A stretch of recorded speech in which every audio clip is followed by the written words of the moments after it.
There you go, for Green Time Workshop. Well, what I'm going to be making right now is some goat's milk lotion. Now, goat's milk lotion is super easy to make. You don't need a lot of fancy stuff. So what we have here, these are my oils. This is avocado oil, rice bran oil, and shea butter. Okay, and then we'll be adding some emulsifying wax and stearic acid to that. And then we also have some water, some aloe, and of course some goat's milk. Now you can't use just like straight goat's milk right from the goat. You have to actually have pasteurized goat's milk to do a lotion. Now you can use straight goat's milk to make goat's milk soap, just not the lotion. Okay, and then we also have some preservative, because if there's a water content, you can have bacteria. You do have to have a preservative. The preservative I use is phthalate-free, no parabens, not a formaldehyde former. Okay, so we have our oils right here, but I still need to add some emulsifying wax and some stearic acid. The emulsifying wax is what's going to hold everything together.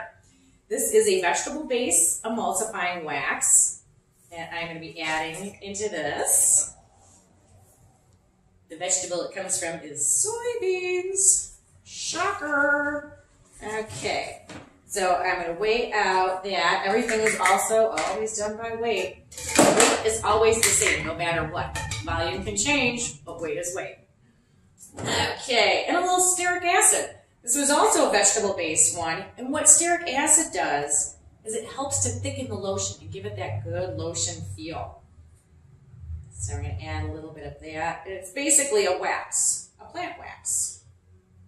All right. Okay, so what we end up having to do is we've got all this together, and that's going to get melted down. But first, we're going to take our goat's milk and our good organic aloe. I get my good aloe from Mountain Rose Herb. It's the only place that I trust for good aloe, besides actually cutting my own plants up. There we go. And a little bit of water.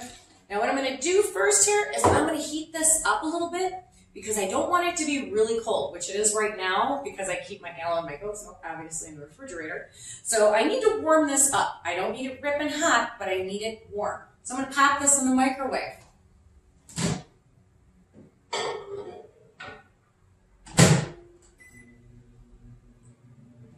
Now, when I do this goat's milk soap, I'm not going to scent it in any way. Okay, normally I always have my usual suspects. I have my lavender, I'll have peppermint, I'll have lemon, I'll have all sorts of goat's milk soap that is scented. But there's a lot of people who don't like any scent whatsoever. They're either sensitive to it, they just don't like it, or maybe they wear a perfume or cologne that they really, really like and they don't want anything else interfering with it. So this particular goat's milk soap will have no scent to it. It won't have any essential oils added to it or any fragrance oils. We call this our naked line. So anything that we have in the store that's called naked, that's what it means. There's no scent to it whatsoever. So we're just going to wait for this to warm up. Once this gets out, we're going to be popping in our oils and our waxes, and those are going to go in, and those we actually need to melt completely down. And then we're going to combine them all up. Okay, now we've got our water phase, which is our goat's milk, our aloe, and our water, is warmed up. It's not like ripping hot or anything, but it's warm. Okay, and then in here, this is our oils, also called the oil phase. This is where we have our shea butter, our rice bran oil, our avocado oil, our emulsifying wax, and stearic acid. Okay, and now this has to be hot enough that everything is melted down in it. Okay, so all we're doing next is taking our oils and putting it all into our waters and our goat's milk and our aloe. We get all of that in there, and then we take our stick blender. Stick blender goes in, and we just start mixing this up. You'll see that it's really liquidy. It's because it's very warm. As it cools down, it'll start to thicken up more. So we blend blend this up for a while.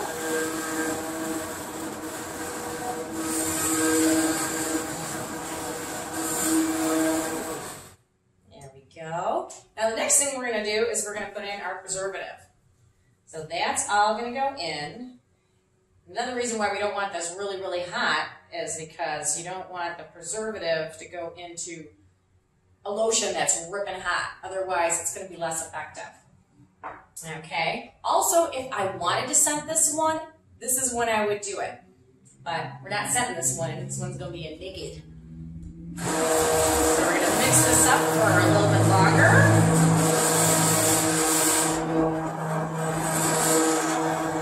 We want to make sure that it's all nice and emulsified and mixed in really, really well.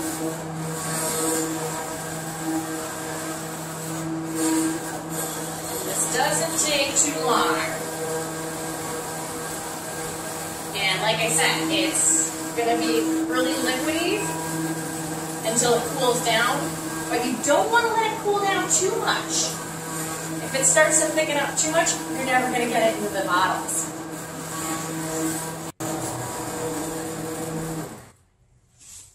And there we have it.